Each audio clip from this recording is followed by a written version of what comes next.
talking about winning D1 Bowl this year. I mean, you guys won it before.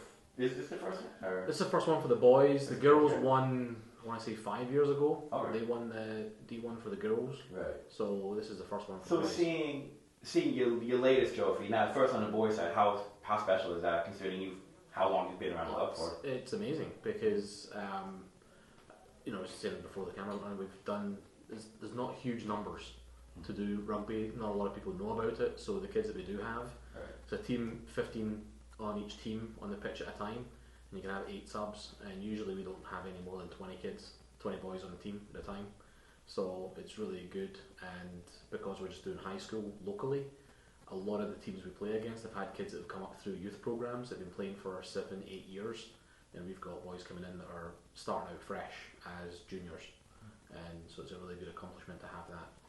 Was that the idea coming in when you guys started the club to kind of bring the schools together? Is this kind of part of the plan, so to say? We'd love for rugby to grow in the area, and you know, have somebody start a youth league.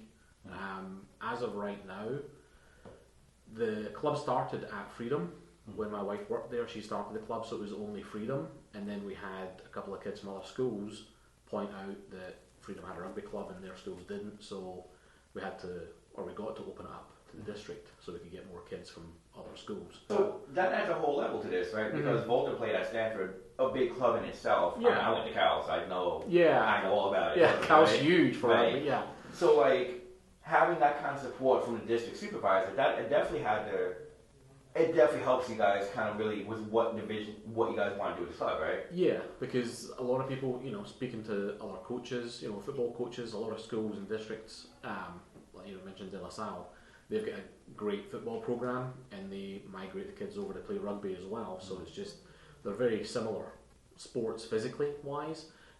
So it's just part of this education. You know, Volta already knew what rugby was, where, you know, if we're trying to go around and recruit, people don't necessarily know what rugby is, so I have to have the conversation to, you know, educate and say it's, you know, what it's all about. Are you guys getting like a lot of football players? Are you guys getting people who just play rugby throughout now to somewhere local? Like, is it kind of a mix of two? A mix. We've got my son, like I said, he played youth rugby down in Pleasanton, so he's been playing for years. It's just a couple of kids that they know in class, and like, yeah, come play. We've got a couple of football players that bring a couple of football players. And we've even had people come out that have never played a sport before, and they opted to have rugby be their first attempt at a sport, because we're really non-cut, and rugby is for all shapes and sizes. Right. You know, we've got the smallest player, scrum half, is, I want to say he's like 140, 150 pounds maybe, and then we've got our heavier players that are the, you know, type 5, the props and the locks, that are north of 250, that are running around. So it's just that match up, depending on your size, we can find a position for you.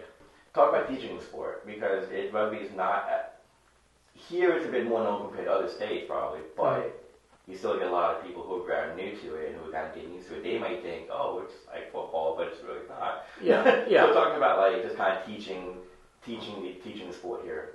Yeah, a lot of people have different analogies. It's, you know, a lot of people say it's football without the pads. It's you pass the ball backwards to move forwards.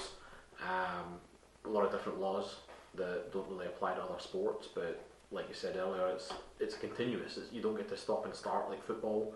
A lot of people can, you know, compare that to soccer, where it's consistent, but it's got the interest and the action of basketball. Right. So a lot of people are like, well, it's kind of a little bit of everything, because it's a team sport where all 15 people are involved.